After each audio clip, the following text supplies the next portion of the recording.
Hello दोस्तों, मैं अंकुर शुक्ला एक बार फिर से आ चुका हूं और आज का जो हमारा टारगेट है वो टारगेट ये है कि आप बोर्ड एग्जाम से जुड़े हुए कक्षा 10 के गणित के जितने भी सवाल हैं, अब हमारा ये टारगेट होकर मतलब ये टारगेट हमें लेके चलना है कि आने वाले बोर्ड एग्जाम में कक्षा 10 में गणित में जितने भी क्वेश्चन बोर्ड एग्जाम वाले बना के देंगे, चाहे वो कठिन हो चाहे सरल, चाहे जैसा क्वेश्चन चाहे जहां से बना के दे दे, हम लोग इस तरह के सवाल अब लगाते चलेंगे। ऐसी प्लेलिस्ट आपके सामने आने वाली है कि जिस प्लेलिस्ट को अगर आप टच करेंगे और उस प्लेलिस्ट के अगर आप सभी वीडियो को आप एक बार देख लिए ना, तो आने वाले बोर्ड एग्जाम इस बार 100 में 100 फोड़ के आओगे गणित में, इतना मैं आपको गारंटी देता हूं। ठीक है, आज उसी कड़ी में जो हमारा चैप्टर है जिसमें हम देखते हैं कि ज्यादातर बच्चों को दिक्कत क्या होती है, जैसे कुछ कहते हैं ट्रिग्नोमेट्री में दिक्कत होती है, कुछ कहते हैं सर सर्कल वाले में दिक्कत होती है, कुछ कहते हैं सर हमें प्रोबेबिलिटी में दिक्कत होती है, कुछ कहते हैं सर जो लीनियर पेयर वाले इक्वेशन वाले जो सवाल हैं उसमें दिक्कत होती। तो हमने कहा दिक्कत चाहे आपकी जिसमें भी हो, हमारी कोशिश ये रहेगी कि हम सभी दिक्कतों को खत्म करेंगे। अब देखिए, एक साथ तो सारी दिक्कत को खत्म नहीं कर सकते भाई, ऐसा तो है नहीं कि एक ही वीडियो में हम सारे चैप्टर को पढ़ा दें या एक ही बार में हम सारी चीजें कर दें। कोई भी चीज का एक शेड्यूल एक सिस्टम से बना के चलेंगे तो ज्यादा ठीक रहेगा। तो हमारा आज का जो टारगेट है, आज की वीडियो में हम क्या करेंगे, दो चर वाले रैखिक समीकरण युग्म के जितने भी सवाल हैं इंपॉर्टेंट, आज उनको बताएंगे। कुछ सवाल बचेंगे भी तो इस क्लास का एक लेक्चर और बनाएंगे और उसमें भी आपको बताएंगे। और मान लीजिए अगर आपको इस चैप्टर का कोई ऐसा टॉपिक लग रहा है कि सर ये टॉपिक मुझे परेशान कर रहा है, तो उसे कमेंट में जरूर बताइएगा, मैं जल्द से जल्द उसका आपको निवारण जरूर बताऊंगा। ठीक है, तो चलिए वीडियो को स्टार्ट करते। पहले जो सवाल हमारा होगा, एक छोटे से सवाल से स्टार्ट करेंगे, उसके बाद धीरे धीरे करते लेवल बढ़ाते चले जाएंगे। ठीक है ना। पहला सवाल जैसे आपके सामने मान लीजिए है a/3 minus b/4 is equal to 1। कह रहा है a बराबर अगर 6 है तो b का मान अब देखो इधर आपको दिया है कि a/3 माइनस b/4 बराबर 1, और यहाँ पे जो a है, a का मान अगर मैं आपको 6 दे रहा हूं सर, तो ये बताइए यहाँ पे जो b है उसका मान क्या होगा। बहुत छोटा सा सवाल मैंने आपके सामने रखा है, मैंने आपके सामने बहुत छोटा सा सवाल रखा है। सवाल क्या है कि अगर a/3 माइनस b/4 बराबर 1 है, जहां पे a बराबर 6 दिया है, तो आप मुझे बताओ यहाँ पे b का मान क्या होगा। ये देख, तो चलो इस सवाल को हम बताते हैं। a की जगह पे कितना दिया है, नीचे कितना है 3 माइनस b/4 बराबर इधर कितना है 1। यहां देखना 3 दूनी 6, हमने क्या देखा 2 माइनस का b/4 बराबर यहाँ पे क्या है 1। यहां ध्यान से देखना, ये प्लस का 2 है, इस प्लस के 2 को बराबर के उधर भेज दो तो इधर हमारा क्या बचेगा, माइनस का b/4। ये प्लस का 2 जब बराबर के उधर जाएगा तो 1 में से 2 क्या हो जाएगा, घट जाएगा। माइनस b/4 बराबर 1 में से 2 घटा, माइनस का 1 आया, माइनस माइनस चिन्ह कट गया। ये 4 नीचे भाग का है, भाग की संख्या को अगर बराबर को उधर भेजेंगे तो गुणा हो जाएगा। 4 1 का हमारा आंसर आ जाएगा 4। अगर हमारा इस सवाल में a बराबर 6 होगा तो b के जगह पे हमारा आंसर कितना आया, 4 आया। बहुत छोटा सवाल था, ज्यादा टफ सवाल नहीं था, इसको जल्दी से नोट कीजिए फिर आगे चलते हैं। दूसरा सवाल है ये समीकरण आपके सामने दिया है, अगर y बराबर यहाँ पे 5 रख दे तो x का मान क्या आएगा, आपको निकाल के बताना, जल्दी बताइए। अरे आसान है, 3x प्लस 2y की जगह में रखा 5 बराबर 10। 3x 2 पंचे 10 बराबर इधर 10। 3x प्लस का 10 उधर गया, क्या हो गया माइनस का 10 में से 10 घटा 0। मल्टीप्लाई है, मल्टीप्लाई की संख्या को उधर भेजोगे 0/3 आंसर आया 0। जल्दी नोट करिए इसको आगे। अगला सवाल है, सवाल लिखिएगा, एक आयताकार बाग जिसकी लंबाई चौड़ाई से 4 मीटर अधिक है, लंबाई चौड़ाई से 4 मीटर अधिक है। एक आयताकार बाग जिसकी लंबाई चौड़ाई से 4 मीटर अधिक है, अगर इसका अर्ध परिमाप 36 हो तो बाग की विमाएं ज्ञात कीजिए। यहां ध्यान से देखना, हमसे कह रहा है कि बाग जो है जिसकी लंबाई चौड़ाई से क्या है 4 मीटर अधिक है। भाई चौड़ाई से अधिक है ना, तो हमें चौड़ाई तो पता होना चाहिए। मान लिया, माना चौड़ाई बराबर x, अब चौड़ाई x है तो लंबाई हमारा हो गया,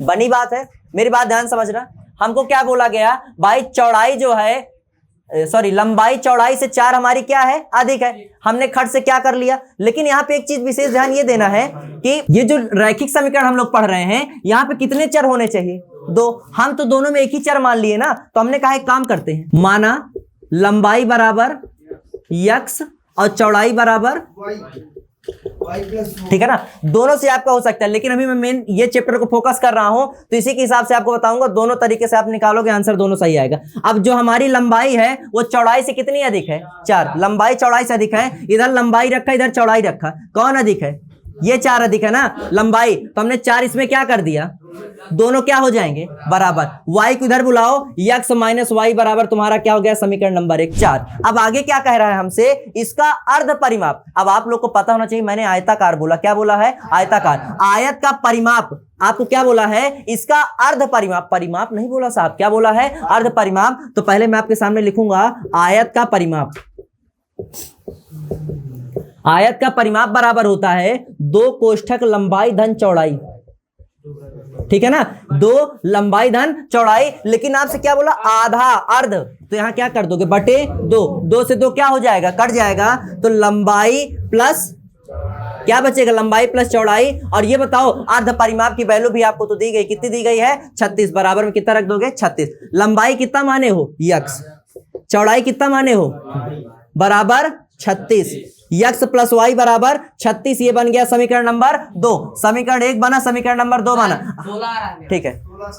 अब आपने क्या किया, समीकरण 1 और 2 को जोड़ने पर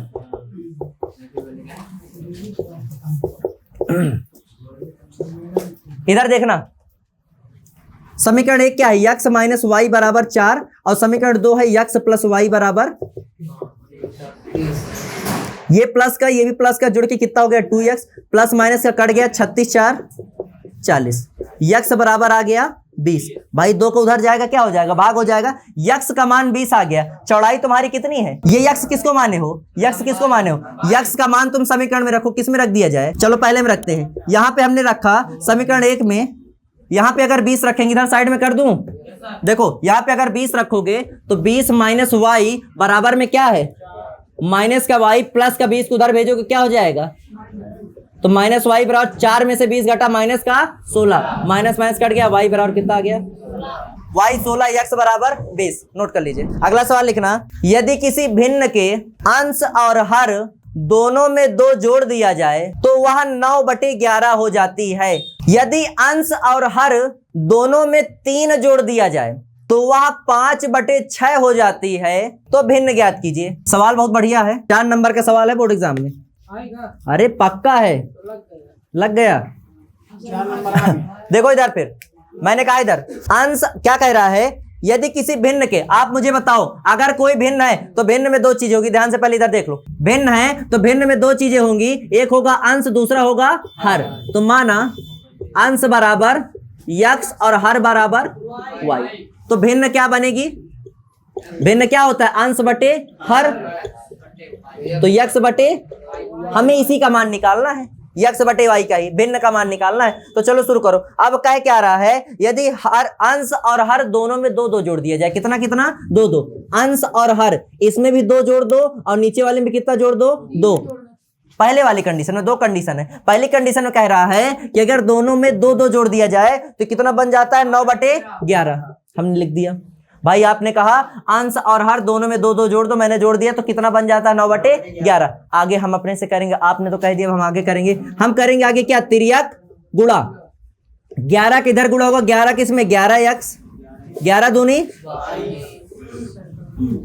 इसका इधर गुणा होगा, 9 का इसमें 9y, और 2 9 सबको इधर बुला लो, सबको इधर बुला लो। मैंने कहा 11x, एक काम करो, चलो छवि बुला लेते पहले, प्लस का 22, प्लस का 9y इधर आया, कितना हो गया, प्लस का 18 इधर आया, बराबर 0।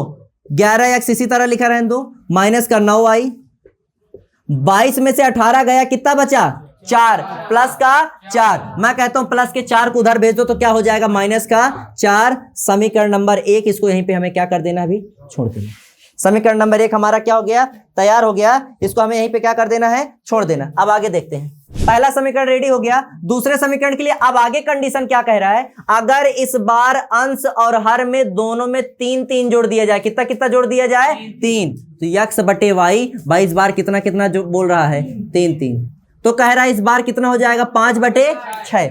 इसका इधर गुणा 6 के इसमें गुणा, 6x, 6 तिरिक, इसका इसमें गुणा 5y, 5 त्याई, सबको इधर बुलाए, 6x प्लस 18, ये इधर आया माइनस का, इधर आया माइनस का, बराबर 6x 5y, इसको इसी तरह 18 में से 15 गया, प्लस का 3, 18 में से 15 गया प्लस का 3 और प्लस के 3 को बराबर को उधर भेज दिया माइनस का।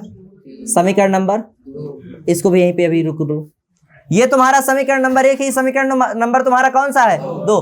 हमको विलोपन विधि पढ़ाई गई है। विलोपन विधि में ये बताया गया कि मान लीजिए x और y के आगे वाले टर्म हमारे बराबर ना हो तो विलोपन विधि पे लगाएंगे। विलोपन विधि का मतलब क्या होता है कि समीकरण 1 और 2 में कुछ ना कुछ गुणा करते हैं जिससे x या y वाला हमारा क्या हो बराबर हो जाए।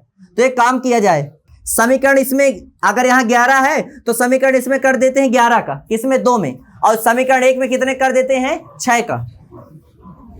समीकरण 1 में 6 का तथा समीकरण 2 में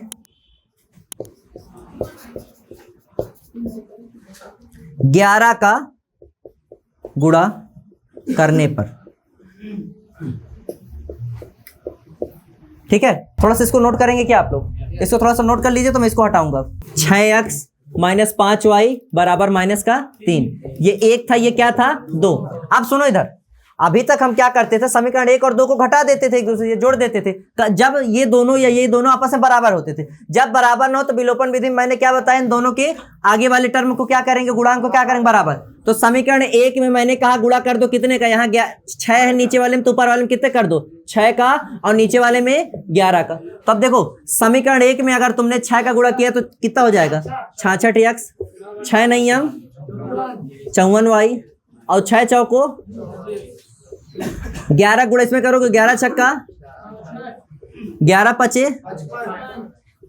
और 11 तिका। अब देखो ये नया बन गया ना, तो इसको समीकरण नंबर 3 दे दोगे, इसको 4। अब एक काम करते हैं, इसमें से इसको घटा देते हैं। 3 में से 4 को घटाने पर, घटाने में तुम्हें पता है कि चिन्ह क्या हो जाते हैं, ये प्लस था तो माइनस हो गया, माइनस है तो प्लस हो गया, माइनस है तो प्लस, ये पूरा कट जाएगा। प्लस 55 में से माइनस का 54 घटेगा, क्या बचेगा, क्या बचेगा खाली y। अरे भाई प्लस का 55 है और बराबर प्लस का 33, कहे का प्लस के 33 में से ये घटा तो कितना बचा 9। y बराबर कितना आ गया 9। y अगर 9 आ गया तो y का मान समीकरण नंबर 1 में रख देते हैं, तो x का आएगा 1 में रखें 11x माइनस का 9 गुणे y के दर में कितना 9 बराबर माइनस का 4, 11x 9 81, 81 को उधर भेजेंगे, माइनस 4 पहले से है, प्लस का 81 हो जाएगा। क्यों? क्योंकि माइनस का 81 इधर था, उधर जाएगा प्लस का। 11x बराबर 81 में से 4 घटा 77, x बराबर 77 बटे 11, 11 सते x बराबर कितना आ गया 7। अब देखो आपने क्या देखा कि हमें तो भिन्न निकालना था ना, अब भिन्न क्या थी x बटे y, तो x कितना है 7 और y कितना आया 9। हमसे सवाल ने पूछा तो भैया भिन्न बताओ, भिन्न कितना आ गई 7 बटे 9। बहुत बढ़िया सवाल था, नोट करो इसको जल्दी से। जैसा कि आपने देखा कि हाँ इसमें जितने भी सवाल हमारे थे सब बोर्ड एग्जाम से जुड़े बहुत मतलब इंपॉर्टेंट सवाल हैं, इन सबको लगा लेना। अगली फिर वीडियो आ रही है जिसमें आपको फिर से बहुत बड़े बड़े सवाल मिलेंगे। इसको ज्यादा से ज्यादा शेयर करिए और हाँ आगे आने वाली वीडियो का इंतजार भी कीजिए और इसको बढ़िया से देखिएगा। ठीक है, मिलते हैं नेक्स्ट वीडियो में, तब तक के लिए जय हिंद, जय Bharat, thank you, have a nice day.